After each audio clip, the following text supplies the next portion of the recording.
Libro octavo. Es pues cosa convenida por nosotros, mi querido Glaucón, que en un estado bien constituido todo debe ser común: mujeres, hijos, educación, ejercicios propios de la paz y de la guerra, y que debe designarse como reyes del mismo a hombres consumados en la filosofía y en la ciencia militar. Convenido está. También hemos convenido en que, una vez designados los gobernantes, hay que asentar a los guerreros en casas del género que hemos dicho, que serán comunes y en las que nadie tendrá nada propio. Además de la habitación, recordarás lo que dispusimos sobre la clase de bienes que poseerán. Sí, recuerdo que nos pareció necesario que ninguno de ellos fuese propietario de nada, que es lo contrario de lo que sucede actualmente con los demás, y que, considerándose como atletas destinados a combatir y vigilar por el bien público, debían proveer a su seguridad y a la de sus conciudadanos y recibir de los demás, en retribución de sus servicios, lo que necesitaran cada año para su manutención. Bien, pero puesto que sobre esta materia hemos dicho ya cuánto había que decir, recordemos la altura a que estaba nuestra polémica cuando dimos cabida a la presente digresión y tomemos de nuevo el hilo del debate para continuarlo. No es fácil hacerlo. Parecía en efecto que habías agotado todo lo relativo al Estado y concluías poco más o menos lo mismo que ahora, diciendo que un Estado, para ser perfecto, debía parecerse al que acabas de describir, y que sería hombre de bien el que se condujese conforme a los mismos principios, si bien te pareció posible dar del uno y del otro un modelo más acabado aún. Pero añadías que si esta forma de gobierno era buena, todas las demás serían defectuosas. En cuanto alcanza mi memoria, recuerdo que contabas 4 especies cuyos defectos era conveniente examinar, comparándolos con los de los individuos cuyo carácter respondía a cada una de estas especies, a fin de que, después de haberlos considerado todos con cuidado y de estar seguro acerca de cuál es el mejor y cuál el peor, nos fuese posible juzgar si el primero es el más dichoso y el segundo el más desgraciado de los hombres, o si las cosas pasan de otra manera. Y en el punto mismo en que te suplicaba yo que nos dieras a conocer esas 4 especies de gobierno, Adimanto y Polemaco nos interrumpieron y te comprometieron a entrar en la digresión que ha concluido en este momento. Me lo has recordado con toda exactitud. Haz como los luchadores, dame el mismo asidero y responde ahora a la misma pregunta a que te proponías contestar entonces. Lo haré si puedo. Deseo saber cuáles son esos 4 gobiernos de que hablabas. No tendré dificultad en satisfacerte, porque todos ellos son bien conocidos. El primero y más alabado es el de Creta y Lacedemonia. El segundo, que ocupa también el segundo rango en fama, es la oligarquía, gobierno expuesto a un gran número de vicios. El tercero, opuesto enteramente al segundo, es la democracia. Enseguida viene la gloriosa tiranía, que aventaja a todos los otros 3 gobiernos como cuarta y postrera enfermedad que puede padecer un Estado. ¿Puedes nombrarme, si no, algún otro gobierno que tenga una forma propia y distinta de estos? Porque las dinastías y los reinos venales y otros gobiernos semejantes entran como intermedios entre esos mismos de que hemos hablado, y no se hallan menos entre los bárbaros que entre los griegos. Efectivamente, se citan muchos y muy extraños. Sabes ahora que hay necesariamente otros tantos caracteres de hombres como especies de gobiernos, porque no creerás que las constituciones de los estados procedan de las encinas o de las piedras, sino de los caracteres mismos de los miembros que los componen y de la dirección que este conjunto imprime a todo lo demás, por así decir, al inclinarse. Efectivamente, no creo que vengan sino de ahí. Por lo tanto, puesto que hay 5 especies de gobiernos, debe haber otros tantos caracteres del alma individual que correspondan a aquellos. Si, como no, ya hemos tratado del carácter que corresponde a la aristocracia y hemos dicho con razón que es bueno y justo. Descrito lo tenemos. Ahora tenemos que recorrer los caracteres viciados. En primer lugar, el que ansía victorias y honores formados según el modelo del gobierno de la cedemonia. Y enseguida, los caracteres oligárquico, democrático y tiránico. Cuando hayamos reconocido cuál es el más injusto de estos caracteres, lo pondremos frente a frente del más justo y comparando la justicia pura con la injusticia, también sin mezcla, concluiremos por ver hasta qué punto la una y la otra nos hacen dichosos o desgraciados. Y así deberemos acogernos a la injusticia, siguiendo el consejo de Trasímaco, o cederemos a la fuerza de las razones que nos precisan a abrazar el partido de la justicia.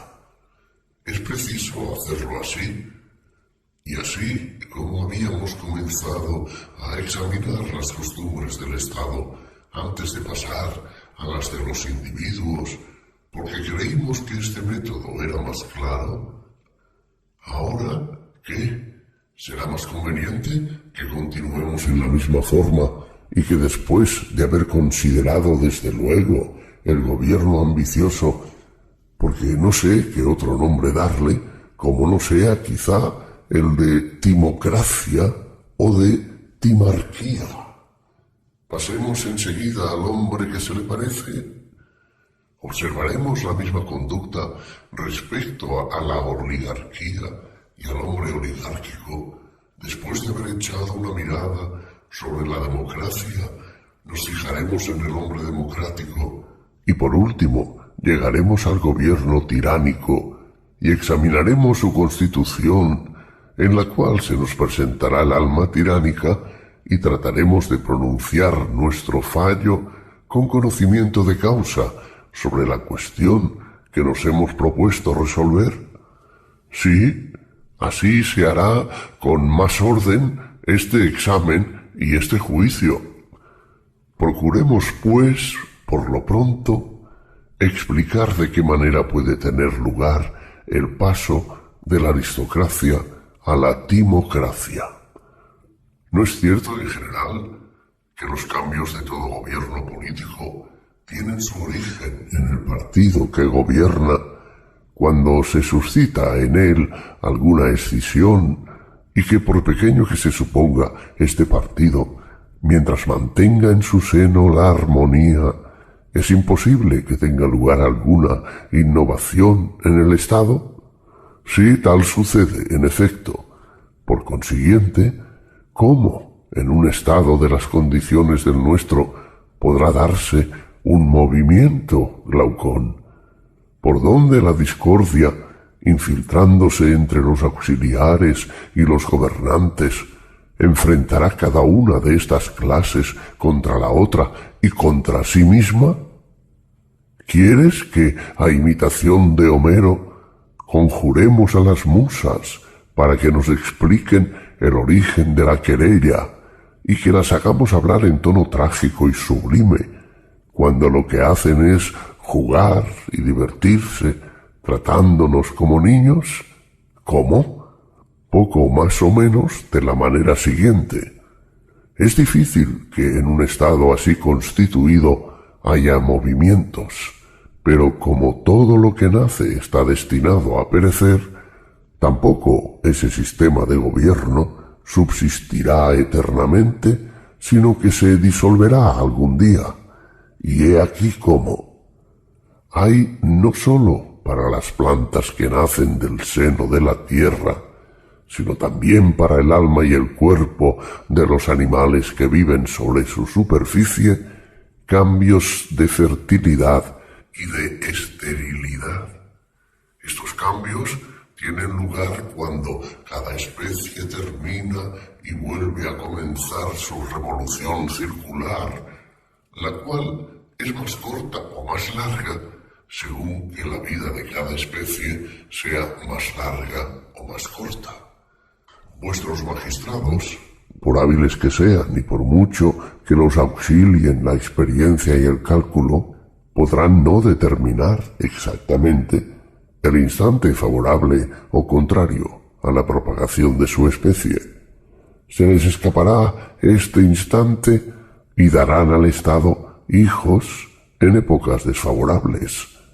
Las generaciones divinas tienen un período que comprende un número perfecto, pero respecto a la raza humana hay otro número que es el primero en el cual se producen incrementos de potencia simple y reforzada, con 3 intervalos y 4 términos, semejantes y desemejantes, crecientes y menguantes, y que hacen aparecer todas las cosas como acordadas y racionales entre sí. La base 4, conjugada con el 5 y aumentada 3 veces, produce 2 armonías, la una uniforme, multiplicada otras tantas veces por 100, la otra equilátera en un sentido, pero oblonga en conjunto, resultante de 100 números de la diagonal racional de 5 disminuidos en 1, o de diagonales irracionales de 5 disminuido cada número en 2, así como 100 cubos de 3.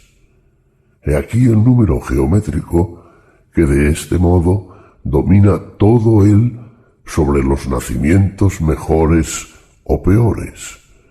Ignorando la virtud de ese número, vuestros magistrados harán contraer en épocas indebidas matrimonios de los que nacerán bajo funestos auspicios hijos de mala índole. Sus padres escogerán, es cierto, los mejores de entre ellos para que ocupen su lugar, pero como serán indignos de sucederles en sus puestos, apenas se vean elevados, cuando ya comenzarán a despreciarnos a nosotros, las musas, no haciendo de la música el caso que debieran, y despreciando en igual forma la gimnasia, de donde resultará que la educación de vuestros jóvenes será mucho menos perfecta, y así los magistrados, que fueren escogidos de entre ellos, no tendrán el talento de discernir las razas de oro, de plata, de bronce y de hierro, de que habla Hesíodo y que se encuentran entre vosotros. Llegando pues a mezclar el hierro con la plata y el bronce con el oro, resultará de esta mezcla una falta de conveniencia, de regularidad y de armonía, defecto que, allí donde aparece, engendra siempre la enemistad y la guerra. Esta es la raza origen de la discordia en todas partes donde surge. Y nosotros diremos que no se engañan. Nada más natural, pues son musas. Pues bien, ¿qué es lo que dicen las musas después? Una vez producida la disensión, las razas de hierro y de bronce trataban de enriquecerse y de adquirir tierras, casa y oro, plata, mientras que las razas de oro y plata, ricas por naturaleza y no estando desprovistas, intentaban llevar las almas a la virtud y al sostenimiento de la constitución primitiva. Después de muchas luchas y violencias entre unos y otros, convinieron en dividir entre sí las tierras y las casas, destinando como esclavos al cuidado de sus tierras y sus casas al resto de los ciudadanos, a quienes consideraban antes como hombres libres, como sus amigos y como proveedores de su mantenimiento, y continuando ellos mismos, haciendo la guerra y proveyendo a la común seguridad. Me parece que semejante mutación tiene ahí la causa. Un gobierno de esta clase será un término medio entre la aristocracia y la oligarquía. Sí, en efecto, el cambio se hará, pues, del modo que yo he explicado. Pero, ¿cuál será la forma de este nuevo gobierno? No es evidente que por ser un término medio retendrá algo de lo antiguo y que tomará algo del gobierno oligárquico, pero que, en fin, tendrá algo que sea propio y distintivo. Así es, conservará del régimen anterior el respeto a los magistrados, la aversión de los guerreros a la agricultura, a los oficios manuales y a las profesiones lucrativas, la costumbre de las comidas públicas y el cuidado de practicar los ejercicios gimnásticos y militares. ¿No?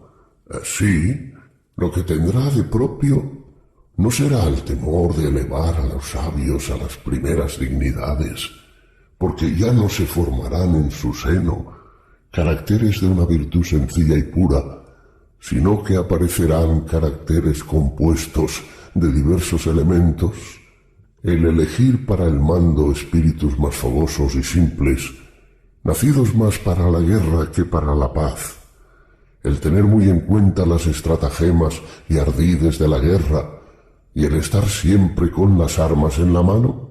Sí, hombres de esta condición estarán ansiosos de riquezas, como en los estados oligárquicos. Ciegos adoradores del oro y de la plata, los honrarán en la oscuridad y los tendrán secretamente encerrados en cofres. Ellos mismos, atrincherados en el recinto de sus casas, como en otros tantos nidos, gastarán en mujeres y en todo lo que halague sus pasiones. Es muy cierto, serán pues avaros de su dinero, porque lo aman y lo poseen clandestinamente, y al mismo tiempo serán pródigos de los bienes de los demás a causa del deseo que tienen de satisfacer sus pasiones. Entregados en secreto a todos los placeres, se ocultarán de la ley como un hijo relajado se oculta de su padre, y todo esto gracias a una educación fundada no en la persuasión y sí en la fuerza, por haber despreciado la verdadera musa, la que preside a la dialéctica y a la filosofía, y por haber preferido la gimnasia a la música. Ese del que hablas es un gobierno mezclado del bien y del mal. En efecto, es una mezcla, pero dado que domina aquí la fogosidad, lo que más sobresale es la ambición y la sed de honores. En gran manera, sí. Tales serían, pues, el origen y las costumbres de este gobierno. No he hecho una pintura exacta de él, sino sólo un bosquejo, porque esto basta a nuestro propósito, que es conocer el hombre justo y el injusto, y porque, por otra parte, tendríamos que entrar en interminables pormenores si quisiéramos describir con completa exactitud cada gobierno y cada carácter. Tienes razón. ¿Cuál es el hombre que corresponde a este gobierno? ¿Cómo se forma y cuál es su carácter? Me imagino que debe parecerse a Glaucón, por lo menos en punto a ambición. Podrá ser, pero me parece que difiere bajo otros muchos conceptos. ¿Cuáles? Debe ser más obstinado y menos educado con las musas, aunque las ama bastante. Oirá con gusto, pero no tendrá ningún talento para hacer uso de la palabra. Duro con los esclavos, en vez de sentirse superior a ellos, como hacen los que han recibido buena educación. Será dulce con los hombres libres y respetuoso con los gobernantes. Aspirará a los honores y dignidades no por la elocuencia ni por ningún otro medio del mismo género, sino por las virtudes guerreras. Y así tendrá pasión por la caza y por los ejercicios gimnásticos. ¿He ahí el carácter de este estado? Durante su juventud podrá muy bien despreciar las riquezas, pero su apego a ellas crecerá con la edad, porque su carácter le inclina a la avaricia y porque, privada su virtud del más excelente guardián, no es pura ni desinteresada. ¿De qué guardián? La razón combinada con música, porque sólo ella puede conservar la virtud en un corazón que la posee, Alimanto. Dices bien, tal es el joven timocrático, imagen del Estado que le corresponde. Exacto. He aquí ahora de qué manera se forma. Tendrá a veces por padre un hombre de bien, ciudadano en un estado mal gobernado, que huye de los honores, de las dignidades, de las magistraturas y de todas las molestias que los cargos llevan consigo. Y, en fin, que prefiere perder derechos a sufrir molestias. ¿Cómo se forma el carácter de este joven? En primer lugar, por los discursos de su madre, a quien oye quejarse a todas horas de que su marido no tiene cargo alguno en el Estado, que así es ella menos considerada entre las demás mujeres, que su marido no se afana por aumentar su riqueza, que no quiere pelea con nadie, ni en procesos privados ni en públicos, y que ella ve claramente que, consagrado a sí propio, tiene para ella la mayor indiferencia. Esta madre, resentida de una conducta semejante, repite sin cesar al hijo que su padre es un hombre indolente y sin carácter, y otras 100 frases semejantes de las que las mujeres acostumbran a decir en tales ocasiones. Es cierto que se valen de tales lamentos, porque están en su carácter.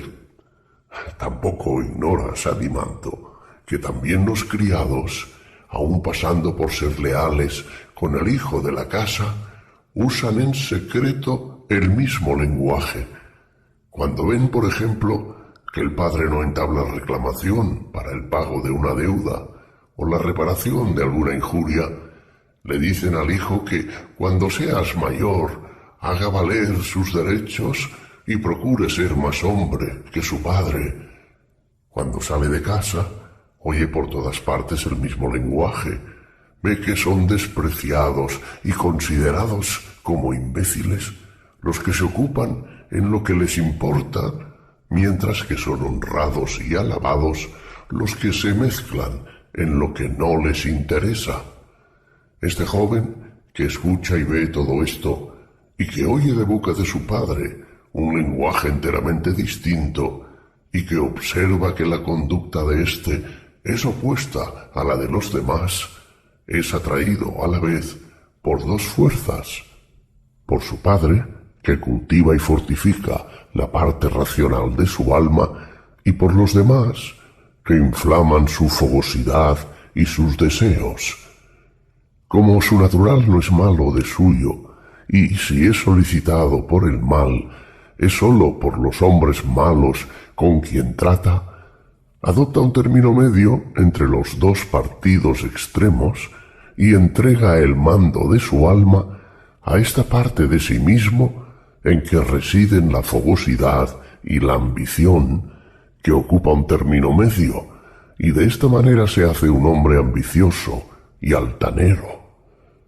Me parece que has explicado perfectamente el origen y desarrollo de este carácter. Ya tenemos, pues, la segunda especie de hombre y de gobierno. Sí, la tenemos. Pasemos revista, como dice Esquilo, a otro hombre formado frente a otra ciudad. Y para seguir el mismo orden, comencemos por la ciudad. Sí, conforme. El gobierno que corresponde examinar ahora creo que es la oligarquía. ¿Qué clase de constitución llamas tú oligarquía? Entiendo una forma de gobierno donde el censo decide de la condición de cada ciudadano, donde los ricos, por consiguiente, ejercen el mando sin que los pobres participen de él. Ah, comprendo. No deberemos decir ante todo cómo la timarquía se convierte en oligarquía.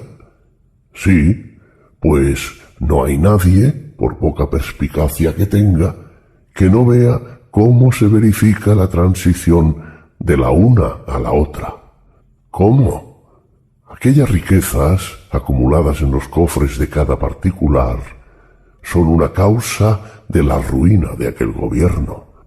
Su primer efecto es arrastrar a cada ciudadano a gastar en lujo para sí y para su mujer y por consiguiente a desconocer y eludir la ley.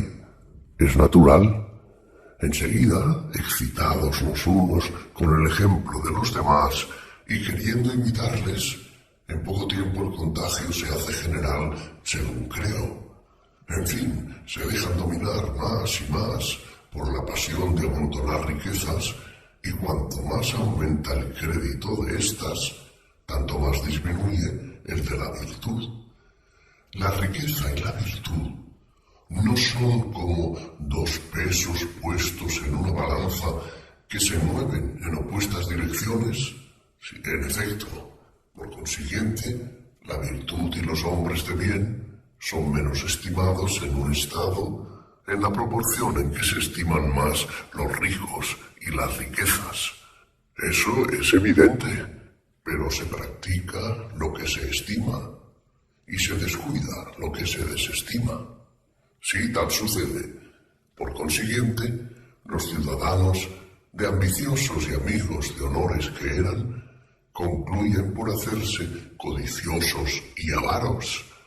Reservan todos sus elogios y toda su admiración para los ricos. Los empleos son para ellos solos y basta ser pobre para verse despreciado. Entonces se fijan por una ley las condiciones necesarias para participar del poder oligárquico y estas condiciones se resumen en la cuota de la renta. La cuota que se requiere es más o menos grande según que el principio oligárquico esté más o menos en vigor y está prohibido aspirar a los cargos públicos a todos aquellos cuya renta no asciende a la tasa señalada. Y hacen que pase esta ley valiéndose de la fuerza y de las armas. O bien se acepta por temor de que ellos cometan alguna violencia. ¿No pasan así las cosas? Así es, ciertamente. He aquí, pues, cómo se establece por lo general esta. Sí, pero ¿cuáles son sus costumbres y cuáles los vicios que nosotros le echamos en cara? El primero es el principio mismo de este estado. Escucha lo que voy a decir. Si en la elección de un piloto se atendiese únicamente al censo y se excluyese del gobierno del timón al pobre, a pesar de su inexperiencia, las naves llevarían muy mala navegación. ¿No será lo mismo respecto a otra gobernación, cualquiera que ella sea? Lo creo así. ¿Y deberemos exceptuar el gobierno de un estado? ¿O también en este? Mucho más que en ningún otro, porque es el más difícil y el más importante de todos los gobiernos. Luego, la oligarquía tiene este vicio capital. Sí, tal parece. ¿Es menos grave este otro? ¿Cuál? Que este estado no sea uno, sino que encierre necesariamente dos estados, uno compuesto de ricos y otro de pobres, que habitan el mismo suelo y que se esfuerzan sin cesar en destruirse los unos a los otros. Ciertamente, este vicio no es menos grave que el primero por Zeus. Tampoco es una gran ventaja para este gobierno la impotencia en que está de hacer la guerra, porque necesita para ello o armar a la multitud, a la que tiene que temer más que al enemigo, o no servirse de ella y entrar en lucha con un ejército que merecerá entonces verdaderamente el nombre de oligárquico, prescindiendo de que los ricos se niegan por avaricia a pagar los gastos de la guerra. Está muy lejos de ser una ventaja. Además, ¿no es que los mismos ciudadanos son a la vez en este régimen labradores, guerreros y comerciantes? ¿Y no hemos proscrito esta acumulación de muchos oficios en manos de un solo individuo? ¿O acaso te parece bien? No, en modo alguno. Mira ahora si el mayor y primer vicio de esta Constitución no es el que voy a decir. ¿Cuál? La libertad en que se deja a cada uno de deshacerse de sus bienes o de adquirir los de los demás, de permanecer en el estado el que los ha vendido sin tener ninguna ocupación, sin ser artesano, ni comerciante, ni soldado, ni otro título, en fin, que el de pobre e indigente. Sí, que es el primer vicio. En los estados oligárquicos no se trata de impedir este desorden, porque si se hiciese, los unos no poseerían riquezas inmensas, mientras los otros se ven reducidos a la última miseria. Es cierto. Fija tu atención en lo que voy a decir. Cuando este hombre rico en otro tiempo se arruinaba haciendo gastos insensatos, ¿qué ventaja sacaba de ello el Estado? ¿Pasaba por uno de sus jefes, o no era ni jefe ni servidor, ni tenía otro destino que el de gastar sus bienes? Era un pródigo y nada más, pese a la apariencia. ¿Quieres entonces que digamos de este hombre que al igual que en su celdilla nace un zángano, azote de la colmena, nace él en su casa como otro zángano, azote del Estado? Así es, Sócrates. Pero, ¿acaso no hay esta diferencia, mi querido Amianto? Que Dios ha querido que los zánganos alados nazcan sin aguijón, mientras que si entre los zánganos de 2 pies los hay que no tienen aguijón, otros por el contrario lo tienen muy punzante. Los que no lo tienen, ¿acaso no envejecen y mueren en la indigencia, mientras que entre los que lo tienen se encuentran todos los malhechores? Nada es más cierto. Es claro que en todo estado en que veas pobres hay ladronzuelos, rateros, sacrílegos y malvados de todas especies. Evidente, pero en los gobiernos oligárquicos no hay pobres. Casi todos los ciudadanos lo son, a excepción de los gobernantes. Por consiguiente, no estamos autorizados para creer que en tales estados se encuentran muchos malhechores armados de aguijón, a quienes los magistrados vigilan y contienen por fuerza. Así lo pensamos, pero no diremos que la ignorancia, la mala educación y el vicio mismo del régimen son la causa de que exista esa mala gente. Sí, lo diremos. Tal es el carácter del Estado oligárquico, tales son sus vicios y quizá tiene aún más. Quizá de esta manera resulta acabado el cuadro de este sistema que se llama oligarquía, en el que el censo determina a los gobernantes. Pasemos ahora al hombre oligárquico. Veamos cómo se forma y cuál es su carácter. El cambio del espíritu timárquico en oligárquico en un individuo no se verifica de esta manera. ¿De qué manera?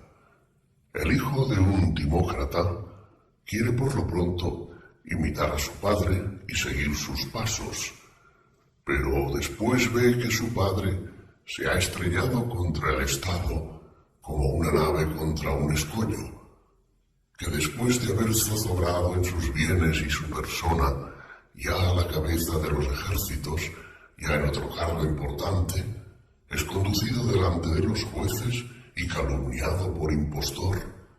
Es condenado a muerte, al destierro, a la pérdida de su honor o de sus bienes. Eso suele suceder.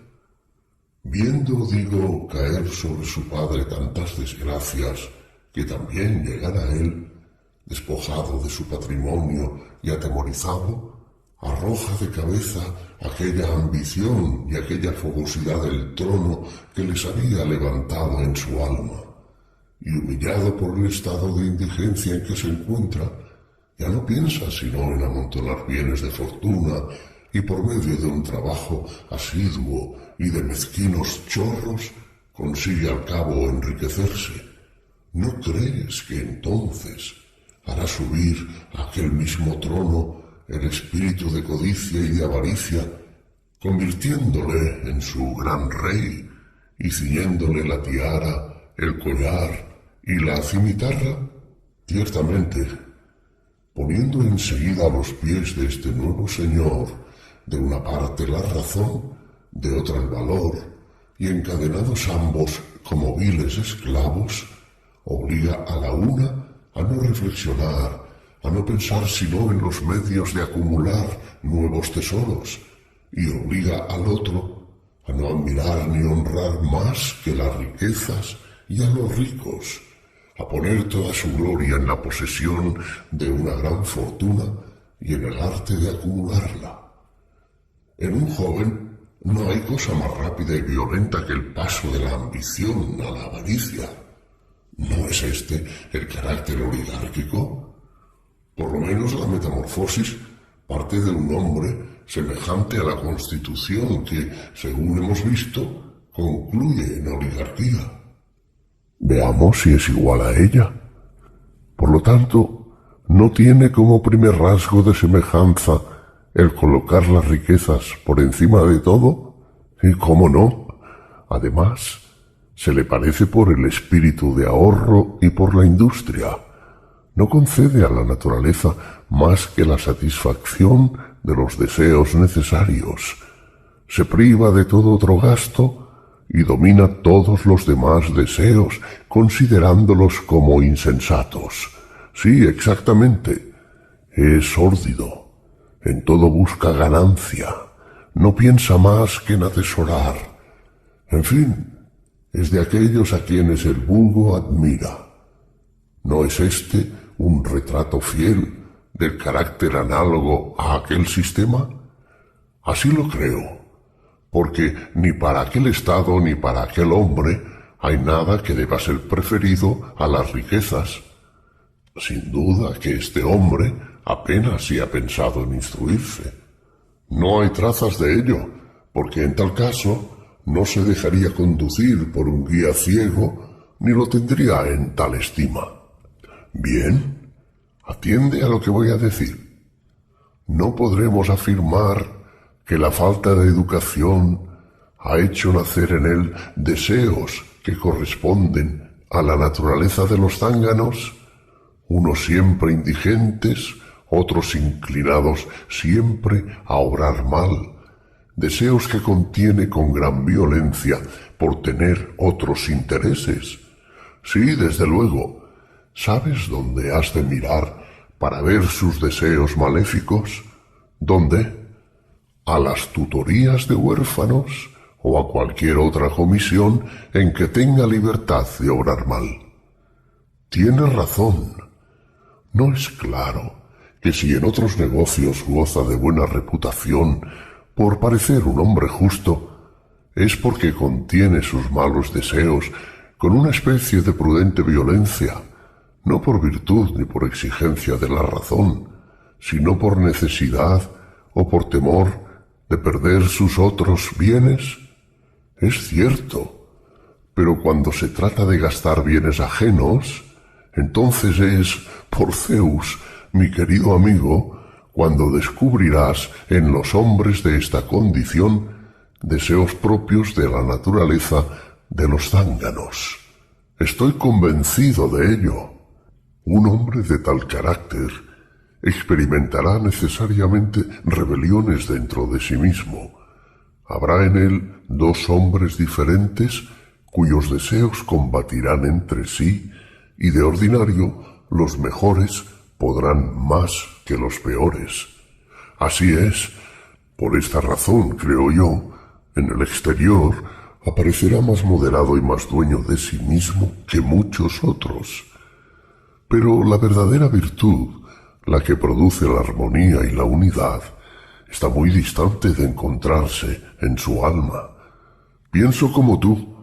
Si se suscita alguna cuestión de honor entre particulares o una lucha entre conciudadanos, este hombre, por tacañería, no será un rival de cuidado.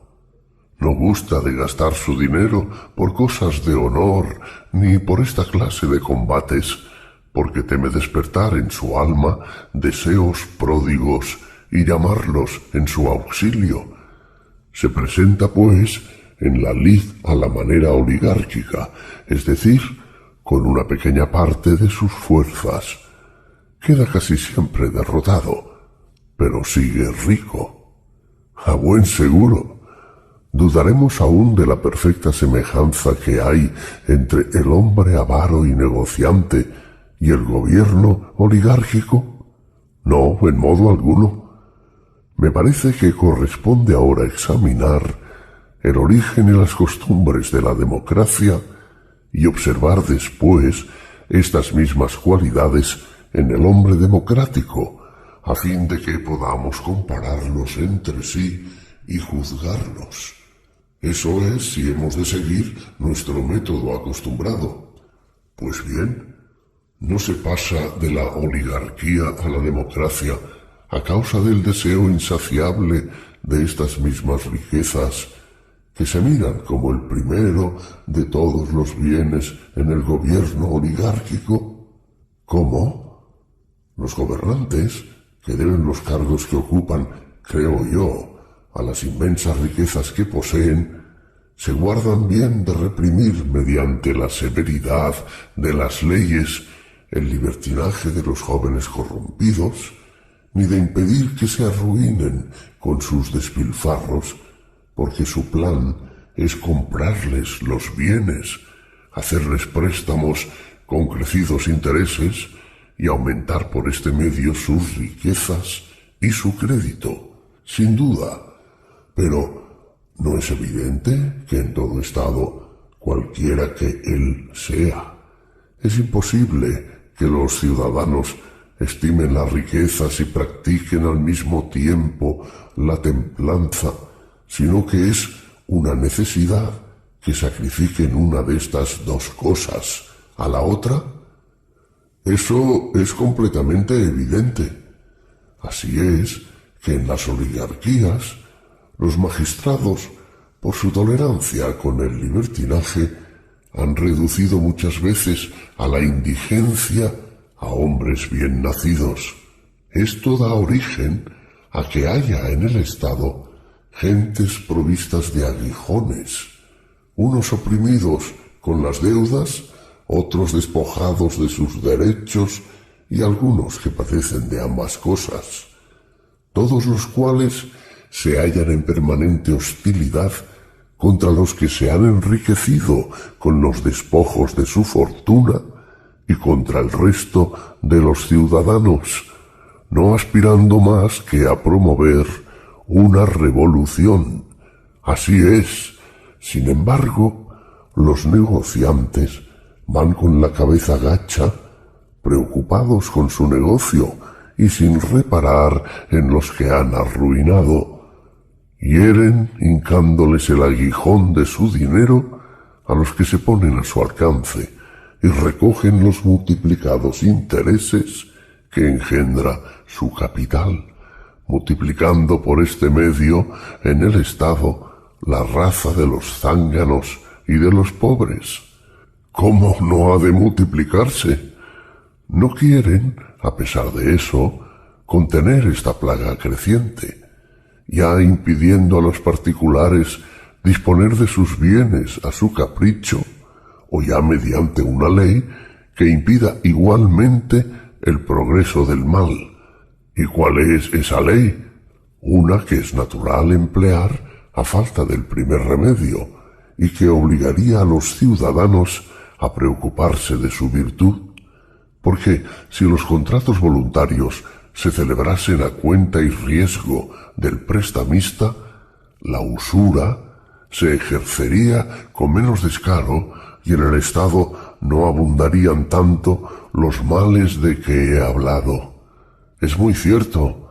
Así se ven los ciudadanos reducidos a este triste estado por culpa de los gobernantes, y como una consecuencia necesaria, estos mismos se corrompen y corrompen a sus hijos, los cuales, pasando una vida voluptuosa sin ejercitar su alma ni su cuerpo, se hacen débiles e incapaces de resistir al placer y al dolor.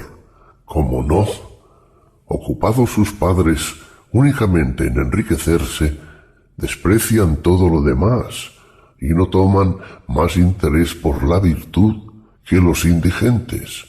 No, en efecto, con esta disposición de espíritu, cuando gobernantes y gobernados se encuentran juntos en viajes u otras ocasiones, como en una teoría, en el ejército, tanto en mar como en tierra, o en cualquier otra coyuntura, y se observan mutuamente en circunstancias peligrosas, los ricos entonces no tienen ningún motivo para despreciar a los pobres.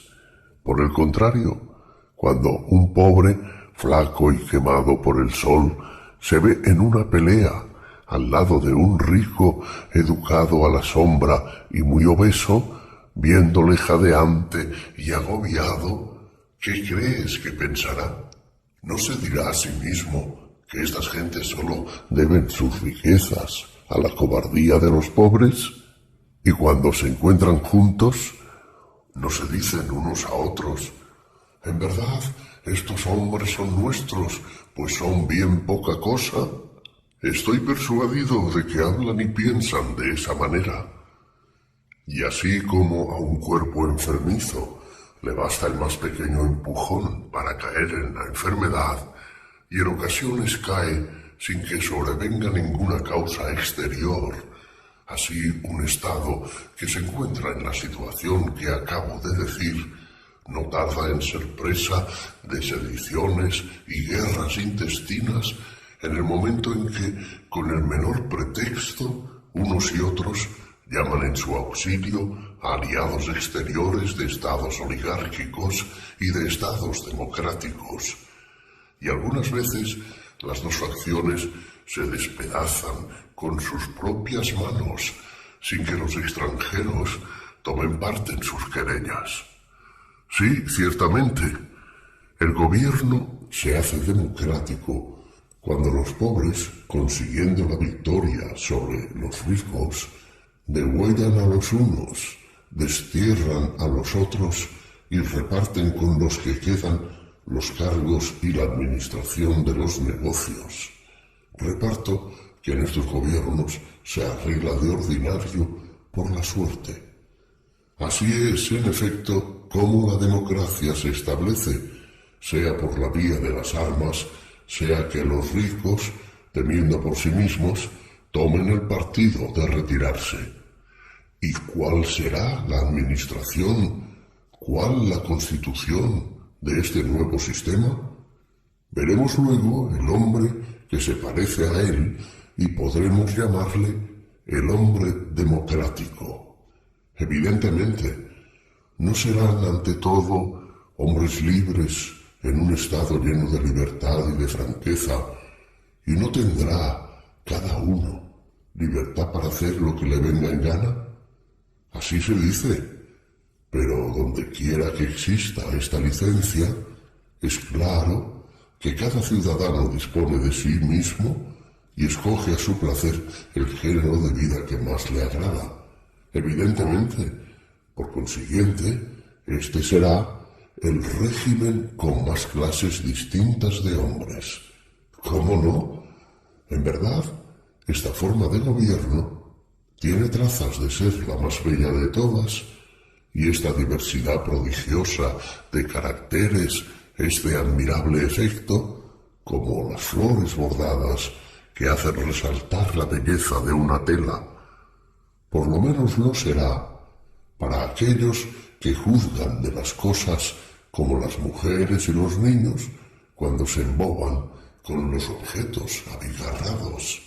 Sí, en efecto, en este estado, mi querido amigo, puede cada uno buscar el género de gobierno que le acomode. ¿Por qué? Porque los comprende todos, gracias a la licencia que cada cual tiene para vivir como quiera. Efectivamente, si alguno quisiera formar el plan de un Estado, como antes hicimos nosotros, no tendría más que trasladarse a un Estado democrático, porque es este un mercado donde se venden toda clase de regímenes. No tendría más que escoger y después realizar su proyecto bajo el plan que hubiera preferido. Seguramente no le faltarían modelos. Si hemos de juzgar a primer golpe de vista, no es una condición agradable y cómoda en semejante gobierno el no poder ser uno obligado a desempeñar un cargo público, aunque tenga méritos para ello, el no estar sometido a ninguna autoridad si no se quiere, el no ir a la guerra cuando los otros van, el no estar en paz si hay gusto en ello mientras los demás viven en paz, y el ser juez y magistrado si se le pone a uno en la cabeza, por más que la ley prohíba el ejercicio de tales funciones. A primera vista, sin duda, así parece. ¿No tiene también algo de admirable la tranquilidad con que se toman algunos su condena? ¿No has visto a hombres condenados a muerte o al destierro permanecer y pasearse en público con una desenvoltura y un continente de héroes sin que nadie preste atención ni haga caso de ellos? Yo he visto a muchos, sí, y esta indulgencia, esta manera de pensar ajena a todo escrúpulo mezquino, que hace que se desdeñen aquellas máximas de que nosotros hemos tratado con tanto respeto al trazar el plan de nuestro Estado, cuando dijimos que, a no estar dotado de una naturaleza extraordinaria, ninguno podría hacerse virtuoso si desde la infancia no había jugado, rodeado de cosas bellas, para después aplicarse a cosas semejantes. ¡Ah! ¡Con qué magnífica indiferencia se pisotean todas estas máximas sin tomarse el trabajo de examinar cuál ha sido la educación de los que se ingieren en el manejo de los negocios públicos! ¡Qué empeño, por el contrario, en acogerlos y en honrarlos con tal que se digan amigos del pueblo! Noble imagen, sin duda. Tales son, entre otras muchas, las características de la democracia. Es, como ves, un gobierno muy cómodo donde nadie manda, en el que reina una mezcla encantadora y una igualdad perfecta, lo mismo entre las cosas desiguales que entre las iguales. Nada dices que no sepa todo el mundo. Considera ahora este carácter en un individuo particular, o más bien, para seguir siempre el mismo orden, no debemos ver antes ¿Cómo se forma? Sí, no se forma de esta manera. El hombre avaro y oligárquico tiene un hijo al que educa en sus mismas costumbres. ¿Cómo no? Este hijo, a ejemplo de su padre, domina por la fuerza los deseos que podrían conducirle al despilfarro y que son enemigos de la ganancia, los que se llaman superfluos. Evidentemente, quieres que para no avanzar a tientas, comencemos por distinguir bien los deseos necesarios de los deseos superfluos. Sí, lo quiero.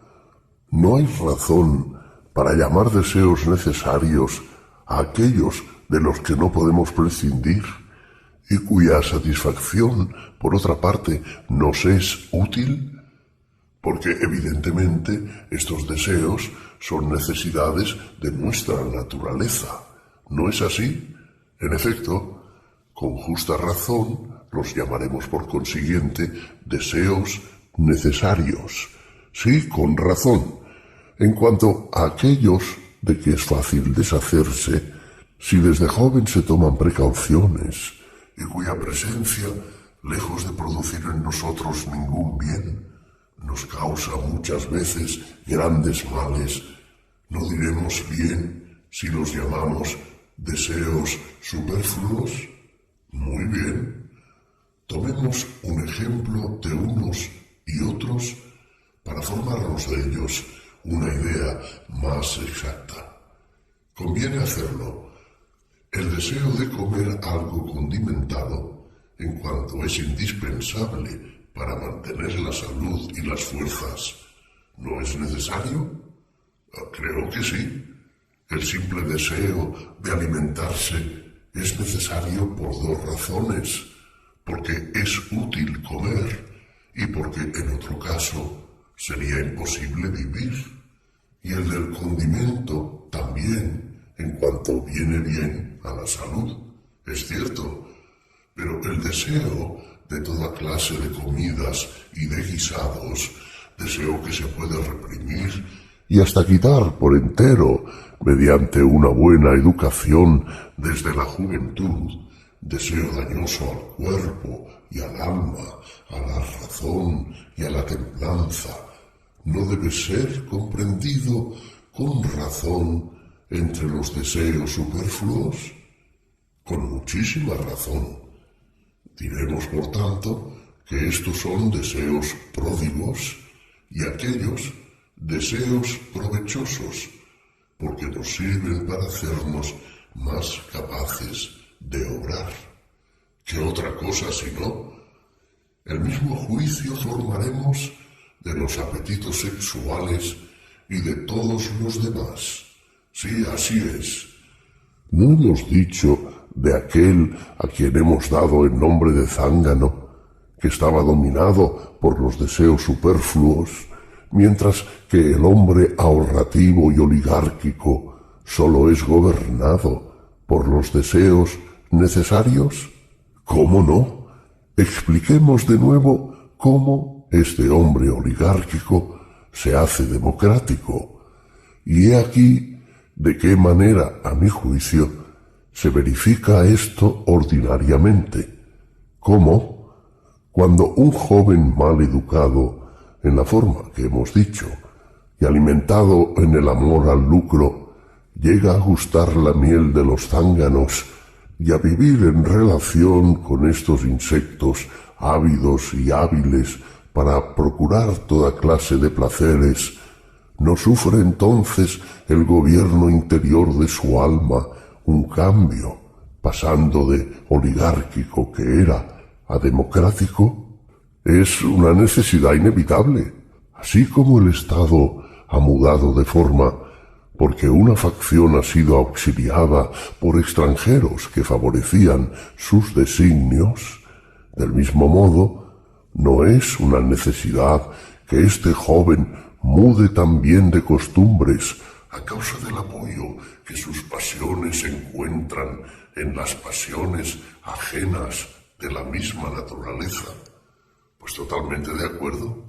Si su padre o sus parientes enviasen por su parte auxilios a la facción de los deseos oligárquicos y para sostenerla reprendiesen y afeasen su conducta, ¿no sería su corazón entonces teatro de una guerra intestina entre revolución y contrarrevolución?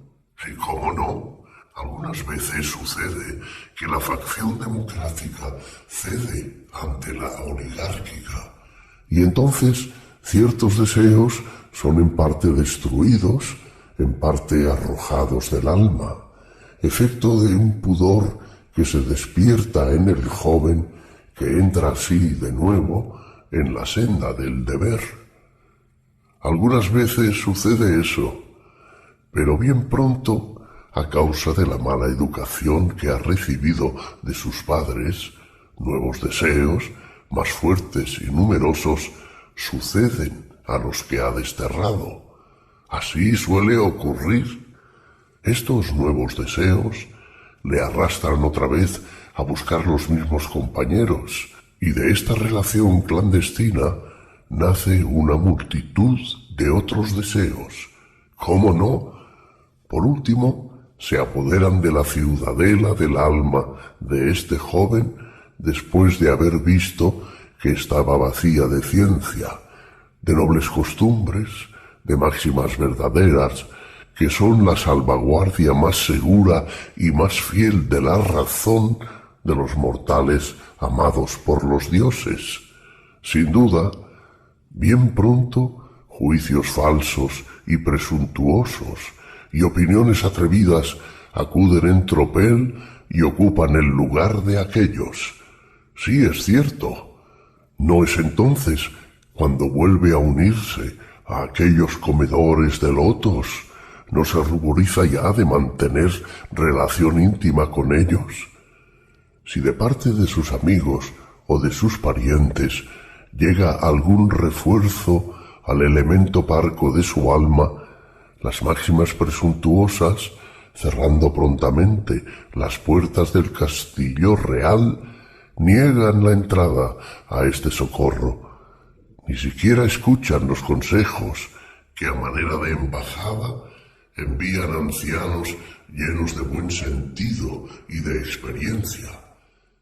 Secundadas estas máximas presuntuosas por una multitud de perniciosos deseos, consigue la victoria, y calificando el pudor de imbecilidad, lo rechazan ignominiosamente, destierran la templanza después de haberla ultrajado, dándole el nombre de cobardía, y proscriben la moderación y la frugalidad, a las que califican de rusticidad y bajeza. Sí, verdaderamente, después de haber creado este vacío en el alma del desgraciado joven y de haberlo purgado, como a quien se inicia en los más grandes misterios, introducen en su alma, con numeroso acompañamiento, ricamente adornadas y con coronas sobre la cabeza, la insolencia, la anarquía, el desenfreno y la desvergüenza de los que hacen mil elogios, encubriendo su fealdad con los nombres más preciosos: la insolencia con el de buena educación, la anarquía con el de libertad, el desenfreno con el de magnificencia, la desvergüenza con el de valor. No es de esta manera como un joven acostumbrado desde la infancia a no satisfacer otros deseos que los necesarios, pasa al estado de libertad, en el que se deja dominar por una infinidad de placeres superfluos y perniciosos. Esto es patente. Después de todo esto, vive, creo yo, sin distinguir los placeres superfluos de los placeres necesarios. Se entrega a los unos y a los otros y no ahorra para satisfacerlos bienes, cuidados ni tiempo. Si tiene la fortuna de no llevar el desorden al exceso, y si la edad, habiendo apaciguado un tanto sus pasiones, le obliga a llamar del destierro a la facción perseguida y a no entregarse sin reserva al invasor, entonces establece una especie de equilibrio entre sus deseos y haciéndolos, por decirlo así, echar suertes, entrega su alma al primero que ha sido por ésta favorecido. Satisfecho este deseo, se somete al imperio de otro y así sucesivamente, y sin fijarse en ninguno, atiende a todos por igual. Sin duda, si alguno llega a decirle que hay placeres de dos clases, unos que son resultado de deseos justos y legítimos y otros que son fruto de deseos perversos y que es preciso estimar y buscar los primeros, reprimir y domar los segundos, vuelve la cabeza a todo esto y sólo responde a ello por signos desdeñosos y sostiene que todos los placeres son de la misma naturaleza y merecen ser satisfechos. Tal debe ser en efecto su conducta, dada la disposición de espíritu en que se encuentra. Vive al día. El primer deseo que se presenta es el primero que satisface. Hoy tiene deseo de embriagarse entre canciones báquicas y mañana ayunará y no beberá más que agua. Tan pronto se ejercita en la gimnasia como está ocioso y sin cuidarse de nada. Algunas veces es filósofo, las más es hombre de estado. Sube a la tribuna, habla y obra sin saber lo que dice ni lo que hace. Un día envidia la condición de los guerreros y hele aquí convertido en guerrero.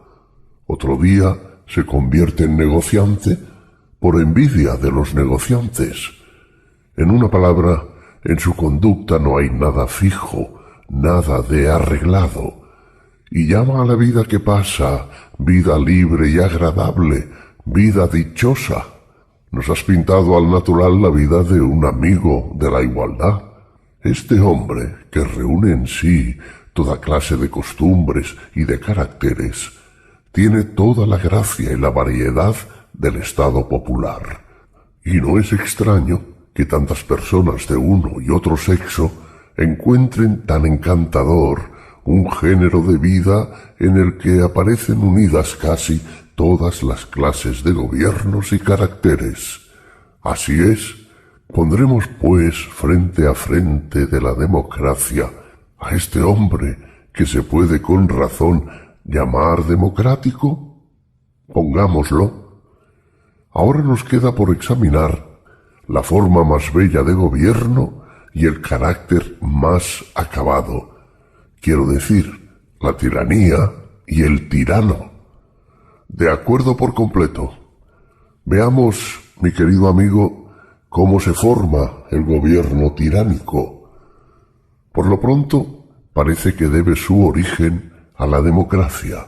Es cierto, el paso de la democracia a la tiranía no se verifica poco más o menos lo mismo que el de la oligarquía al de la democracia.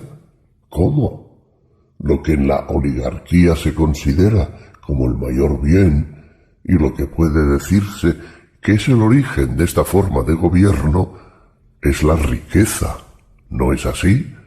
Sí, lo que causa su ruina, sin embargo, no es el deseo insaciable de enriquecerse y la indiferencia que por esto mismo se siente por todo lo demás. Es verdad, por la misma razón, para la democracia es la causa de su ruina el deseo insaciable de lo que mira como su verdadero bien. ¿Y qué es eso que define como tal la libertad? En un Estado democrático oirás decir por todas partes que la libertad es el más precioso de los bienes y que por esta razón todo hombre que haya nacido libre fijará en él su residencia antes que en ningún otro punto. En efecto, es muy frecuente oír semejante lenguaje. No es, pues, Y esto es lo que quería decir, este amor a la libertad, llevado hasta el exceso y acompañado de una indiferencia extremada por todo lo demás, lo que pierde al fin a este régimen y hace la tiranía necesaria. ¿Y cómo? Cuando un Estado democrático, devorado por una sed ardiente de libertad, está gobernado por malos escanciadores que la derraman pura y la hacen beber hasta la embriaguez, entonces, si los gobernantes no son complacientes, dándole toda la libertad que quiere, son acusados y castigados, sobre texto de que son traidores que aspiran a la oligarquía. Efectivamente, eso es lo que hacen. Con el mismo desprecio tratan a los que muestran aún algún respeto y sumisión a los magistrados, echándoles en cara que para nada sirven y que son esclavos voluntarios. Pública y privadamente alaban y honran la igualdad que confunde a los magistrados con los ciudadanos. En un estado semejante, ¿no es natural que la libertad se extienda a todo? ¿Cómo no ha de extenderse? ¿No penetrará en el interior de las familias la anarquía y al fin no se comunicará hasta a los animales? ¿Qué quieres decir? Que los padres se acostumbran a tratar a sus hijos como a sus iguales y, si cabe, a temerles. Estos a igualarse con sus padres, a no tenerles ni temor ni respeto para gozar de completa libertad, y que los simples metecos se igualan a los ciudadanos y viceversa, y hasta los extranjeros aspiran a los mismos derechos. Así sucede. Eso y otras pequeñeces por el estilo, los maestros en semejante estado temen y adulan a sus discípulos. Estos se burlan de sus maestros y de sus ayos. En general, los jóvenes quieren igualarse con los viejos y pelearse con ellos, ya de palabra, ya de hecho. Los viejos, a su vez, condescendiendo con los jóvenes, se llenan de humor y jocosidad para imitar sus maneras, temiendo pasar por personas de carácter altanero y despótico. Es cierto por completo, pero el abuso más intolerable que la libertad introduce en la democracia es que los esclavos de ambos sexos no son menos libres que los han comprado. Y ya casi se me olvidaba decir qué grado de libertad y de igualdad alcanzan las relaciones entre los hombres y las mujeres. No olvidemos nada y, según la expresión de Esquilo, digamos todo lo que nos venga a la boca. Muy bien, es lo mismo que estoy haciendo. Dificultad habrá en creer, a no haberlo visto, que los animales domésticos son en este gobierno más libres que en ningún otro. Las perras, según el proverbio, se hacen como sus dueñas, y los caballos y los asnos, acostumbrados a marchar con la cabeza erguida y sin agacharse, chocan con todos los que encuentran si no se les permite el paso. En fin, todo goza aquí de una plena y entera libertad. ¿Me refieres en mi propio sueño? Más de una vez, cuando voy al campo, me sucede eso. ¿No ves los males que resultan de todo esto? ¿No ves cómo se hacen suspicaces los ciudadanos hasta el punto de rebelarse a insurreccionarse a la menor apariencia de coacción? Y por último llegan, como tú sabes, hasta no hacer caso de las leyes, escritas o no escritas, para no tener así ningún señor. Lo sé muy bien. De este principio tan bello y tan encantador es de donde nace la tiranía, por lo menos a mi entender. Encantador en verdad, pero continúa explicándome sus defectos. El mismo azote que ha perdido a la oligarquía, tomando nuevas fuerzas y nuevos crecimientos a causa de la licencia general, arrastra a la esclavitud al Estado democrático, porque puede decirse con verdad que no se puede incurrir en un exceso sin exponerse a caer en el exceso contrario. Esto mismo es lo que se observa en las estaciones, en las plantas, en nuestros cuerpos y en los estados, lo mismo que en todas las demás cosas. Es natural, por consiguiente, lo mismo con relación a un estado que con relación a un simple particular. La libertad excesiva debe producir, tarde o temprano, una extrema servidumbre. Eso parece sin duda. Por lo tanto, es natural que la tiranía tenga su origen en el gobierno popular. Es decir, que a la libertad más completa y más limitada suceda el despotismo más absoluto y más intolerable. Está en el orden de las cosas. Pero no es esto lo que tú me preguntas, según creo. ¿Quieres saber cuál es ese azote que, formado en la oligarquía y aumentado después en la democracia, acaba esclavizando a ésta? Tienes razón. Por este azote entiendo ese linaje de personas pródigas y ociosas, unas más valientes que marchan a la cabeza y otras más cobardes que les siguen. Hemos comparado los valientes a los zánganos armados de aguijón y los cobardes a zánganos sin aguijón. Me parece exacta esa comparación. Estas dos especies de hombres causan en el cuerpo político los mismos estragos que la flema y la bilis en el cuerpo humano. Un legislador sabio, como médico hábil del Estado, tomará respecto de ellos las mismas precauciones que un hombre que cuida abejas toma respecto a los zánganos.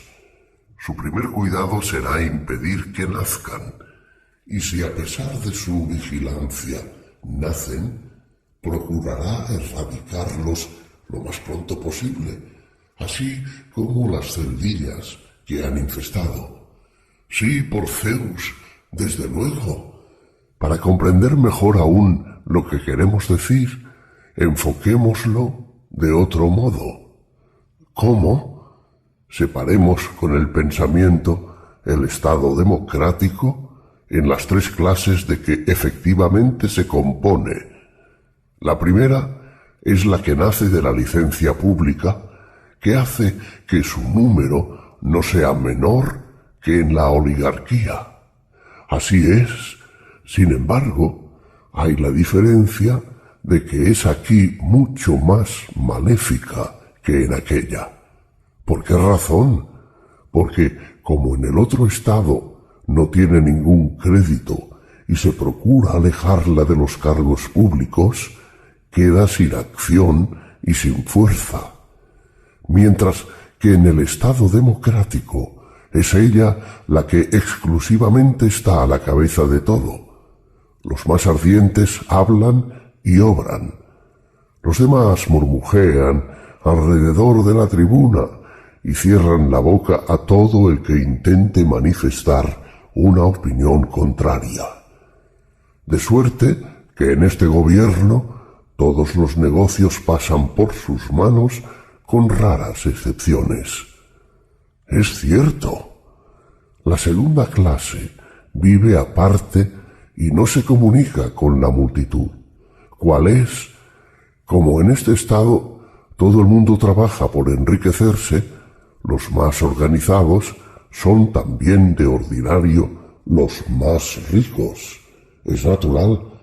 De esto, sin duda, es de donde los zánganos sacan más miel y con más facilidad. ¿Qué podrían sacar, en efecto, de los que tienen poco o nada? Así es que dan a los ricos el nombre de pasto para los zánganos. Eso parece. La tercera clase es la plebe, compuesta de artesanos ajenos a los negocios públicos y que apenas tienen con qué vivir. En la democracia, esta clase es la más numerosa y la más poderosa cuando está reunida en asamblea.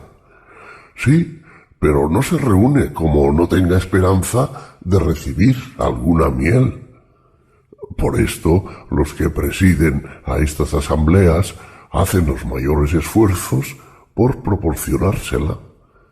Con esta idea se apoderan de los bienes de los ricos que reparten con el pueblo, procurando siempre quedarse ellos con la mejor parte.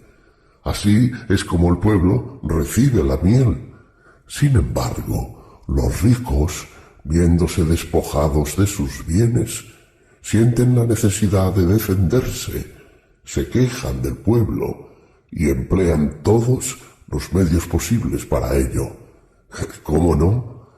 Los otros, a su vez, los acusan, inocentes y todo como son, de querer introducir la turbación en el Estado, de conspirar contra el pueblo y de formar una facción oligárquica. ¿Qué otra cosa cabe? Pero cuando los acusados se aperciben de que el pueblo, más que por mala voluntad, por ignorancia, y seducido por los artificios de sus calumniadores, se pone de parte de estos últimos, entonces, quieran ellos o no quieran, se hacen de hecho oligárquicos. No es a ellos a quienes hay que culpar por esto, sino a los zánganos que los pican con sus aguijones. Totalmente de acuerdo. Enseguida vienen las denuncias, los procesos y las luchas entre los partidos. Sí, en efecto, no es natural que el pueblo tenga entonces alguno a quien confíe especialmente sus intereses y a veces procure engrandecer y hacer poderoso. Eso suele hacer, sí, en efecto. Es evidente, pues, que de esta estirpe de protectores del pueblo es de la que nace el tirano, y no de ninguna otra. La cosa es clara, pero el protector del pueblo, ¿por qué principio hacerse tirano? No será evidentemente cuando comienza a hacer una cosa parecida a lo que se dice que pasaba en Arcadia, en el templo de Zeus Liceo. ¿Qué dicen que pasaba allí? Se dice que el que comía entrañas humanas mezcladas con las de otras víctimas se convertía en lobo. ¿No has oído decirlo? Así, en la misma forma, cuando el protector del pueblo, encontrando a éste completamente sumiso a su voluntad, empapa sus manos en la sangre de sus conciudadanos, cuando en virtud de acusaciones calumniosas, que son demasiado frecuentes, arrastra a sus adversarios ante los tribunales y hace que expiren en los suplicios, bañando su lengua y su boca impía en la sangre de sus hermanos, valiéndose del destierro y de las cadenas, y propone la abolición de las deudas y una nueva división de tierras, no es para él una necesidad el perecer a manos de sus enemigos o hacerse tirano del Estado y convertirse en lobo forzosamente. Ya le tienes aquí en guerra abierta con los que poseen grandes bienes. Es cierto, y si se consiguiese expulsarlo y volviese a pesar de sus enemigos, ¿no vendría hecho un tirano completo? Sin duda, pero si los ricos no pueden conseguir echarlo, ni hacer que le condenen a muerte, acusándole delante del pueblo, naturalmente conspirarán sordamente contra su vida. Al menos suele suceder así. Entonces, El hombre ambicioso, que ha llegado a este punto extremo, aprovecha la ocasión para hacer al pueblo una petición. Le pide una guardia personal para proteger al defensor del pueblo. Sí, verdaderamente, el pueblo se la concede temiéndolo todo por su defensor y no temiendo nada por sí mismo. Sin duda también, cuando las cosas llegan a este punto, todo hombre que posee grandes riquezas y que por esta razón pasa por enemigo del pueblo, toma para sí el oráculo dirigido a Creso. Huye siguiendo el río Hermos del lecho pedregoso y no temas la tacha de cobardía. En efecto, porque no tendría ocasión de temerla 2 veces.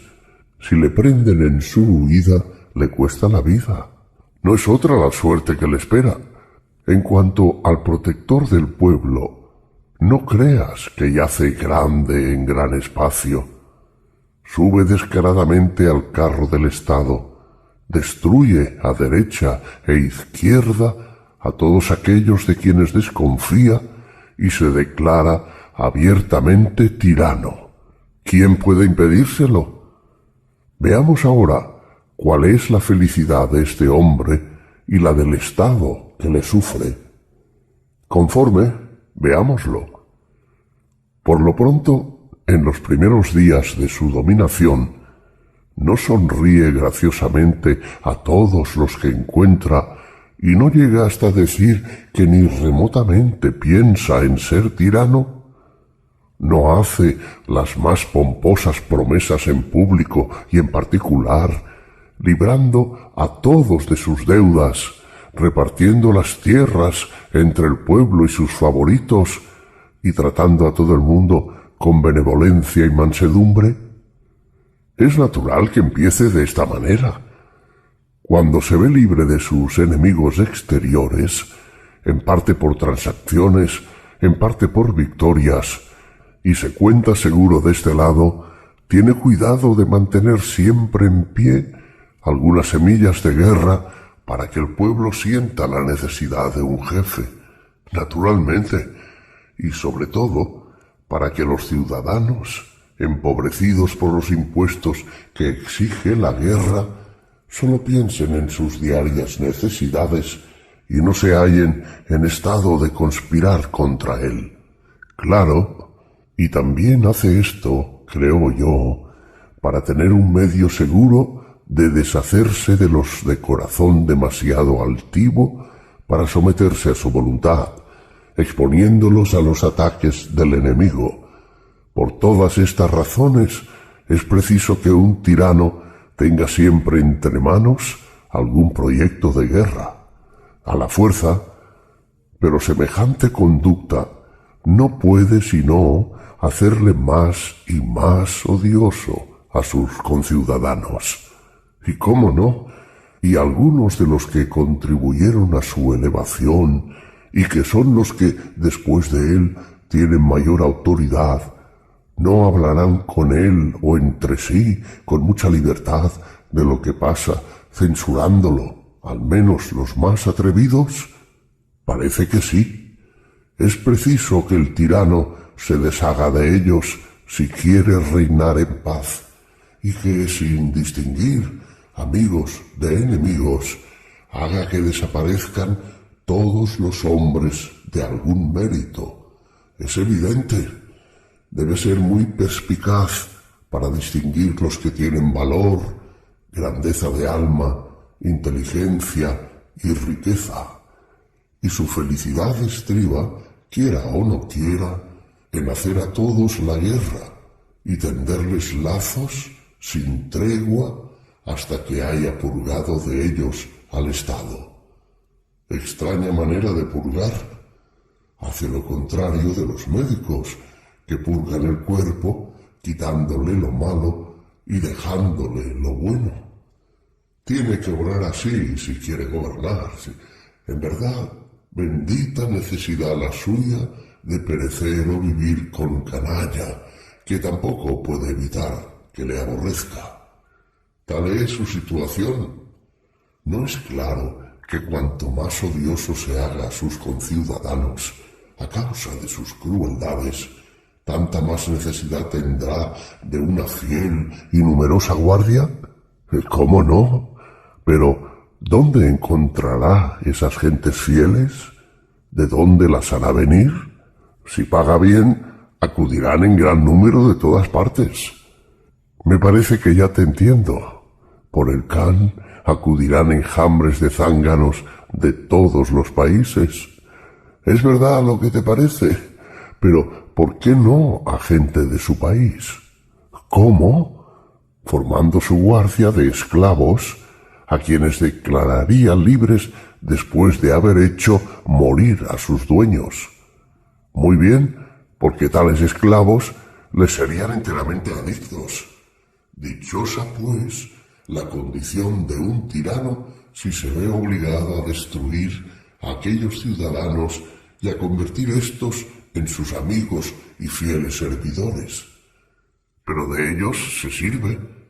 Estos nuevos ciudadanos le admiran y viven con él en la más íntima familiaridad, mientras que los hombres de bien le aborrecen y huyen de él. ¿Cómo no han de hacerlo? Con razón se alaba la tragedia como una escuela de sabiduría, y particularmente las de Eurípides. ¿A propósito de qué dices eso? Porque de Eurípides es esta máxima que tiene un sentido profundo. Los tiranos se hacen sabios mediante el trato con los sabios, con lo que, sin duda, ha querido decir que los que componen su sociedad son sabios. Es cierto que él y los demás poetas califican la tiranía de divina en muchos pasajes de sus obras, pero como los poetas trágicos son también sabios, nos perdonarán que en nuestro estado y en todos aquellos que están gobernados según principios análogos, se rehúse a admitirlos a causa de sus elogios a la tiranía. En cuanto yo alcanzo, creo que los más razonables de ellos nos lo perdonarán, pero nadie les quita de recorrer como quieran los demás estados, allí reuniendo al pueblo y pagando las voces más elocuentes, más enérgicas y más insinuantes, inspiran a la multitud al gusto de la tiranía y de la democracia. Sin duda, con esto conseguirán dinero y honores en primer lugar de parte de los tiranos, como es natural que suceda, y en segundo lugar de parte de las democracias, pero a medida que remonten su vuelo hacia gobiernos más perfectos, su nombradía se debilitará y no podrá seguirles. Tienes razón, pero dejemos esta digresión, volvamos al tirano y veamos cómo podrá proveer el sostenimiento de su preciosa, numerosa y multicolor guardia renovada a cada momento.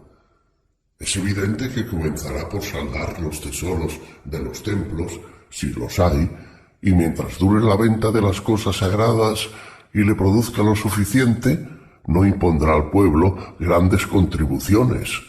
Muy bien, pero cuando le falte este recurso, ¿qué hará? Entonces vivirán con los bienes de su padre, él, los suyos, sus convidados, sus favoritos y sus queridas. Entiendo. Es decir, que el pueblo que ha engendrado al tirano le alimentará a él y a los suyos. Así tendrá que suceder. Pero, ¿qué dices si el pueblo se cansase al fin y le dijese que no es justo que un hijo ya grande y fuerte sea una carga para su padre, que por el contrario, a él le toca procurar el mantenimiento a su padre, que al formarle y educarle no ha sido su ánimo que se convirtiera en dueño cuando fuera mayor, ni ser él el padre esclavo de sus esclavos, ni alimentarle a él y a esa muchedumbre de extranjeros que le rodean, que lo que se propuso fue solamente libertarse por su medio del yugo de los ricos y de los que se llaman en la sociedad hombres de bien. No deberá, en este concepto, mandarle que se retire con sus amigos, con la misma autoridad que un padre arroja de casa a su hijo con sus compañeros de libertinaje. Entonces, por Zeus, el pueblo verá qué hijo ha engendrado, acariciado y encumbrado, y que los que intentan arrojar son más fuertes que él. Pero, ¿qué dices? ¿Se atrevería el tirano a emplear la violencia con su padre y hasta maltratarle si no cedía? Sí, si antes lo ha desarmado. Llamas al tirano, por consiguiente, parricida y perverso sustentador de la vejez. Y he aquí que hemos llegado a lo que todo el mundo llama tiranía.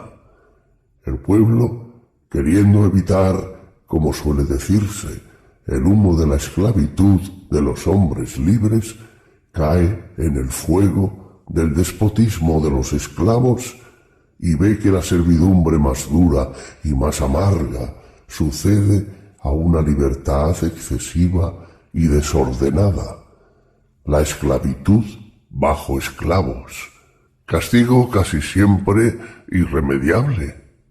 Y bien, podremos lisonjearnos de haber explicado de una manera satisfactoria la transición de la democracia a la tiranía y a las costumbres de este gobierno. La explicación es completa.